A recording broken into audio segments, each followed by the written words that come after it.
À 80 jours des 8e Jeux de la francophonie à Abidjan, le ministre auprès du président de la République chargé des Jeux multiplie les actions pour mobiliser des fonds subséquents.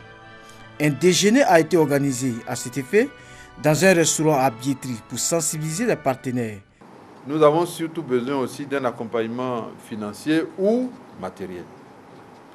C'est vrai, le gouvernement a fait de gros efforts et la Côte d'Ivoire va certainement réussir le défi de loger les 4000 athlètes. Mais ça a demandé beaucoup d'efforts financiers. Je voudrais solliciter de vous votre soutien.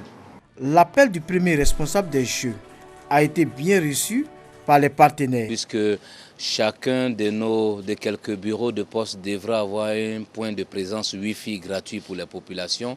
Nous pouvons accompagner donc le village de l'INGS à avoir non seulement une connexion Wi-Fi gratuite, mais bénéficier des services de la Poste. Au-delà des Jeux, il y a les hommes d'affaires qui se rencontrent, il y a le forum économique.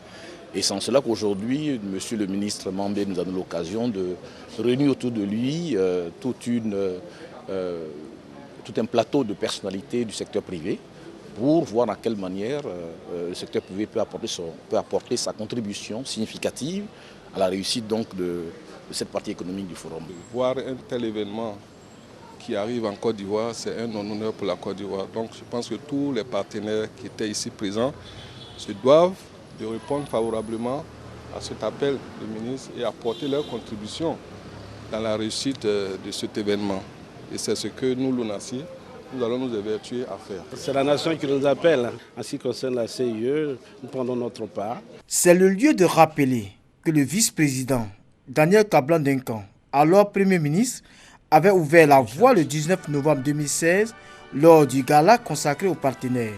Ce jour-là, il a invité toutes les structures à s'associer à l'événement. Un appel attendu par des entreprises qui ont associé leur image à ces Jeux.